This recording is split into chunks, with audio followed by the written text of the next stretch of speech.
मंदिरों में चलाने के लिए बत्ती के लिए पैसे नहीं आते हैं। आप सोचिए वहाँ पर वो अर्चक चरणामृत भी देता है, प्रसाद भी देता है, तिलक भी करता है, सब कुछ करता है, सबको कुछ भी रखने की कोशिश करता है, सबसे व्यवहार भी बनाता है। तो उसके बाद भी लोग उससे प्रसन्न नहीं होते, उसके खिलाफ षड्यंत्र करते रहते हैं। तो ये बड़ा आवश्यक हो गया कि हम सब लोग संगठित हों। और लंबे समय से लड़ाई चल रही है, कितनी बार पहले भी महाराज ने देवालय संरक्षण समिति बनाई, बहुत सारे मंदिरों के लिए लड़ाई लड़ी। उसकी वजह से 2008 में जब वसुंधरा जी की सरकार थी, उस समय मंदिरों को वहाँ पर मुक्त भी किया उन्होंने, राजकीय प्रत्येक प्रवाह से भी हटाया उन्होंने, कई मंदिरों के लिए जला दिया गया, मार दिया गया। कई सारे विषय अच्छा आदेश हो चुके हैं, उन पे कोई अमल ही नहीं कर रहा है, अधिकारी उसको करने नहीं चाहते। एक आदेश ऐसा भी कि मंदिर माफी की भूमियों को सरकारी भूमि की तरह उनके साथ बर्ताव किया जाए, उनका संरक्षण किया जाए, आप लेकर जाओ कागज कोई सुनने वाले ऑफेंस में। तो हम लोगों के साथ ही ऐसा क्यों किया जा रहा है, इतना परेशान क्यों किया जा रहा है? और उनको सजा। और अब तो सरकार सनातन की है, उसमें ब्राह्मण वाली तो बात है नहीं, मंदिर तो सभी के हैं, सभी जातियों के मंदिर है, तो सभी के हित की बात है, तो सबको खड़े हो जाना चाहिए, जनता को भी आ जाना चाहिए, उनकी पहचान भी उसी से। आप लाख चिल्लाते रहो मैं हिंदू हिंदू, मंदिर नहीं बचेंगे तो हिंदू कहाँ से कहलाओगे आप? कहाँ जाओगे दर्शन करने के लिए, क्या बोलोगे आप? तो सबसे पहले सबको खड़ा होना जरूरी। मैं तो कहता हूँ कि भजनलाल जी इस समय मुख्यमंत्री हैं और वो बहुत भाग्यशाली होंगे कि ये कार्य किसी और ने पहले नहीं किया। ये शायद भगवान ने उनको अवसर दे दिया कि उनसे पहले कोई कर देता तो उनको श्रेय नहीं मिले। उसके बाद ये होगा कि ये तो हम भी आश्वस्त करते हैं कि हजारों पुजारी हैं राजस्थान में, वो सारे आपके साथ खड़े हैं। और उसके बाद ये भी है कि पुजारियों के साथ जनता खड़ी है। जब कोरोना आया, सरकारों ने हमको बुला के ये कहा गया, मुझे अभी भी ध्यान है कि 16 मार्च या 17 मार्च की बात थी 2020 की, मुख्यमंत्री जी ने एक मीटिंग आहूत की, उसमें हमको बुलाया और उन्होंने कहा महाराज एक समस्या ये आ रही है कि मंदिरों का क्या करें, जनता को रोकना चाहते हैं। तो हमने कहा देखो, बोले मंदिर बंद हो सकते हैं। हमने मंदिर बंद नहीं होंगे, जनता को रोकने के लिए जनता बहुत अच्छी है, हम लोगों में बहुत विश्वास है और हम उनको कहेंगे तो 30 तारीख का किया था। और उसमें ये हुआ था कि क्या बोलते हैं, हमने जनता को कहा और जनता ने माना। फिर यूनिसेफ भी जुड़ा और संस्थाएं भी जुड़ी, सबने हमको जो जो निर्देश का वैसा कहिए ऐसा कहिए, हमने कहा तो जनता हमारी सुनती है। तो उनका आपके साथ तो लाखों लोग जुड़ जाएंगे अपने आप ही, जब हम खुद प्रचार करेंगे आपका कि सरकार ने हमारे लिए ये किया है, प्रदेश का भी, जिलों का भी, गाँव स्तर पर भी वो संरक्षण हो, अतिक्रमण हो गए, उनको माफिया सक्रिय उनके खिलाफ कार्रवाई हो, उनको दंडित किया जाए और जो अधिकारी साठ-गांठ कर रहे हैं उनके खिलाफ भी कार्रवाई।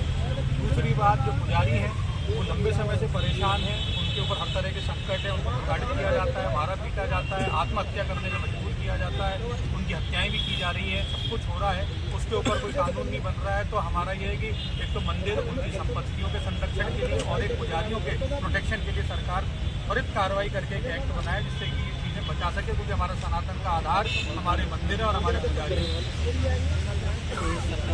इसी सरकार के सामने मुद्दा रखा और पूर्व में भी रखे गए, बार बार हम लोग एकत्रित होते हैं, लेकिन अब क्या है, समस्याएं बढ़ती जा रही हैं, दिक्कतें बढ़ती जा रही हैं, भूमाफिया सक्रिय होते जा रहे हैं, रोष बढ़ता जा रहा है, जनता में भी, लोगों में भी, पुजारियों में भी।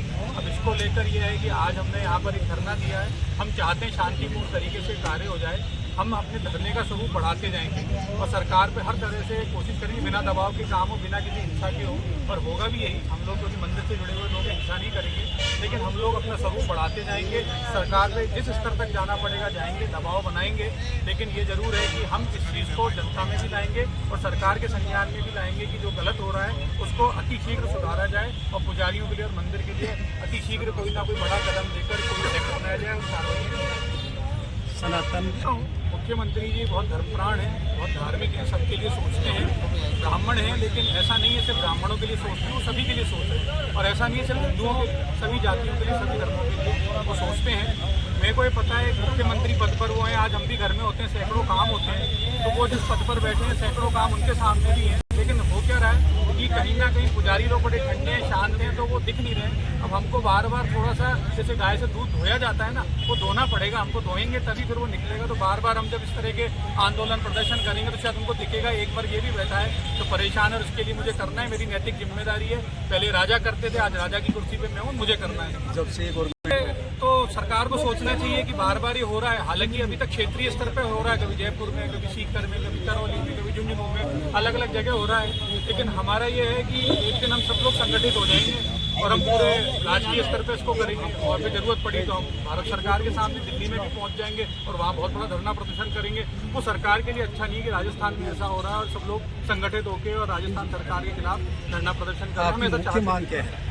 मुख्य मांग आपको जैसे पूर्व में ही बताया, मंदिर माफी की जो भूमियां हैं वो वापस से वहीं पर आ जाएं और उनका संरक्षण हो, सुरक्षा हो, जिस तरह किसी भी सरकारी संपत्ति का होता है। दूसरी बात, जो पुजारी हैं परेशान हैं, वो दिन रात सेवा करते हैं मंदिरों की, वो प्रताड़ित हो रहे हैं, उनके ऊपर मतलब उनको लोग मारते हैं, पीटते हैं, उनको प्रताड़ित करने का आत्महत्या करने पर मजबूर करते हैं। उनके प्रोटेक्शन के लिए एक एक्ट बनाया है। आपने संरक्षण के लिए एक चीज बात कही है, तो संरक्षण किस उद्देश्य से होगा, किस होगा, ये समझाइए आप हमारे।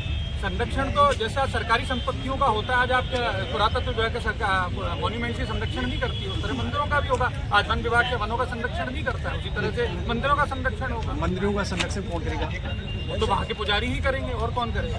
पुजारियों को संरक्षण करने नहीं दिया जा रहा है, उनके साथ इस तरह का दुर्व्यवहार होता है, उनके लिए भी जरूरत है कि उनको भी सुरक्षा प्रदान की जाए। जैसे शादी के लिए आप बात करते हैं ना कि एक रिश्ता पक्का नहीं हो, फिर दूसरे के पास जाते हैं, तीसरे के पास, कभी तो होती है ना।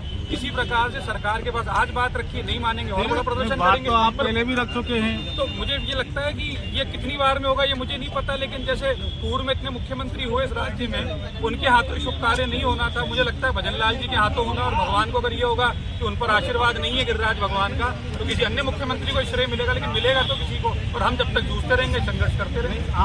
आपकी क्या हुंकार रहेगी ऐसी जिससे सरकार भी हिल सके? ऐसा कोई आपके पास एजेंडा है क्या? देखिए, सरकार के पास बहुत तरह की ताकतें होती है। हम आम जनता, हमारे पास वोट की ताकत है और हमारे पीछे बहुत सारे भक्त लोग जुड़े हुए हैं। अगर आज मंदिरों पर संकट आएगा तो जनता दुखी होती है और जनता भी देखती है। हमसे हजारों लोग, एक एक मंदिर से हजारों लोग जुड़े हैं। जब मंदिरों की दुर्दशा देखेगी, आज जो मंदिरों में जो सरकारी मंदिर है वहाँ दिए बत्ती तक नहीं हो रहे। कोरोना में तो सब बंद पड़े हुए थे, तो ये मंदिर ले लेके तो बैठ गए। आज गलता जी को इन्होंने ले लिया, वो शूटिंग करा रहे हैं। इस तरह के काम हो रहे हैं तो जनता देखती नहीं है क्या? किसी दिन तो होगा, जनता भी सामने आएगी और जनता के पास सबसे बड़ा अधिकार लोकतंत्र में वोट देने का है, तो फिर वो देखेगी। स्वामी राघवेंद्र श्री करता है।